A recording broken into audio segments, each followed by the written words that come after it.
Okay, here's my wire. See, I got it out of there.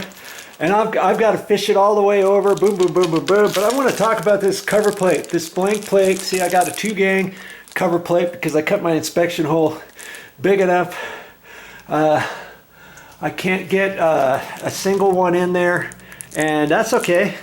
And so, see, I'm just going to screw this up to the ceiling. And I was thinking, see, I could have drilled a hole in the middle of it, you know, a little bit bigger than the coaxial cable, and put it out in the middle.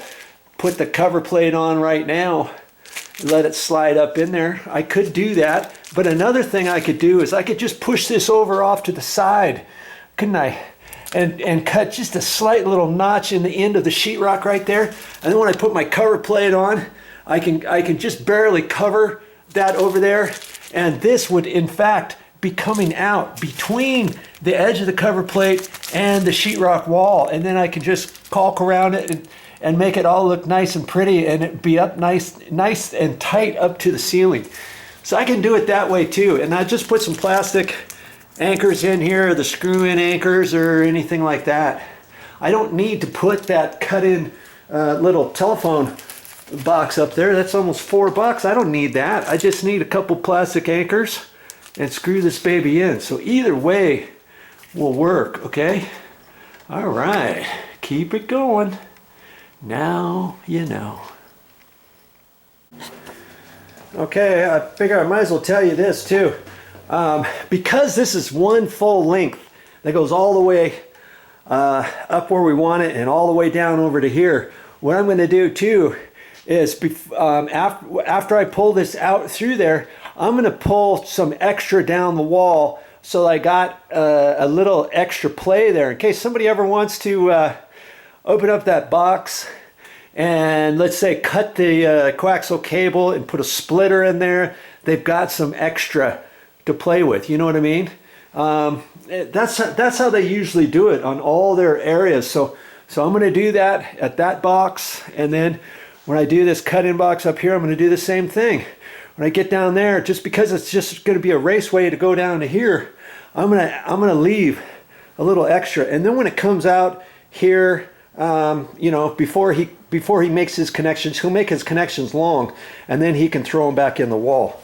Because see, all of this stuff, believe it or not, all of this right here was just crammed up inside the wall cavity, and then there was a blank plate on there. Okay, that's what you do when you're running coaxial cables on your own. Always make sure you've got extra at your junction boxes or your wall terminations. Good grief, Charlie Brown, my battery's flashing at me, but I'm going to keep running videos until this goes dead. I've got to get Momi to bring my other battery here.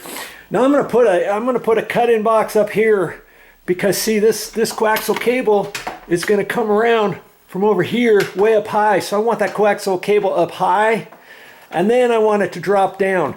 But then I want to put the box up in here somewhere, and I'm hoping there's not any fire blocks in here.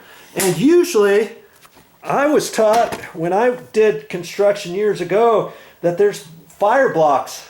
If you got 8 foot tall, anything higher than 8 feet, you got to have a fire block in there, and especially on an exterior wall.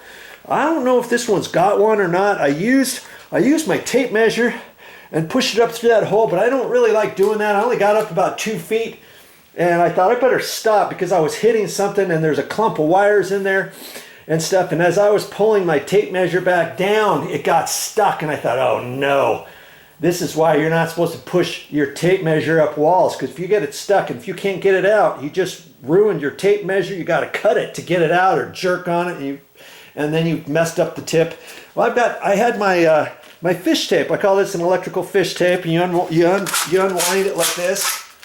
But see, it comes out in a bowed angle, and I pushed that up there, and I thought I hit a fire block up about shy of 3 feet.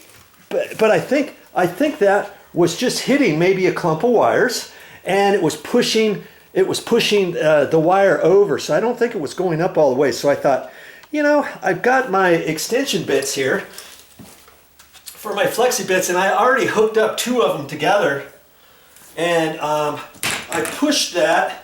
See, I can take it and bend it to see if I hit anything, and then I can mark it and bring it back down. But see, look at that.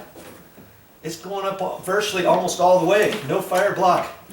I want to check and see if there's a fire block up any higher. So I happen to have an extra extension, and I've not ever used this before, and I just got it in case I need to go up in a wall higher than 3 or 4 feet like these other 2 extension bits gives me.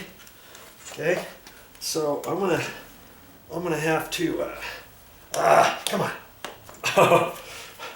I'm having a hard time pulling the little goodie back and sliding this in at the same time. Oh, there we go. Okay. Okay. So see, now I got three extensions on there. I've got a good 7 feet. Now these other 2 that come in the package, you get one. Let's see. Let me measure that. 16, 18 inches long and about 3 feet long. And that's what you get in that little 4-pack with the drill bit and that other goodie. Okay, now see, I think I can get this up there because it's flexible. Okay, I want to go up there because I want to put the fire block, or I want to put the cut-in box up in here somewhere. In fact, I could put it way up high, couldn't I? I could put it way up high if there's no fire block in here. So let's just see. I've got 7 feet here, and let me hold this up here. I'm going to hold this up to the bottom. Look at that. I can push that all the way, and I know I'll be hitting that top plate. If I can push that in and have about a foot of this left. And so let's just see if there's a fire block in there. Ah, there should be, man. Why isn't there? And if there's not, good for me. But then I'm wondering, how come the inspector let them get by without putting the fire blocks? Look at that. Look at that. Look at that. I'm hitting the top plate. No fire blocks in that wall. And that's a good way to check it if you've got that flexi bit. You know? I didn't want to cut my box way up there and then find out I had a fire block. If I had a fire block in there, then I could take my flexi bit with my drill bit, push it up in there, right? I could have done that. Then I would cut the box way up here, let's say, okay? And then if there's a fire block in there, take 1 or 2 of these flexi bits, drill holes up, push it up to the fire block, drill a hole through the fire block, keep pushing it up, and then put the other extension on there. Keep pushing it up, and then fish it out of the hole up there. Okay, and then take the Romex, the coaxial cable, and just tape it onto there and use that for a pull wire.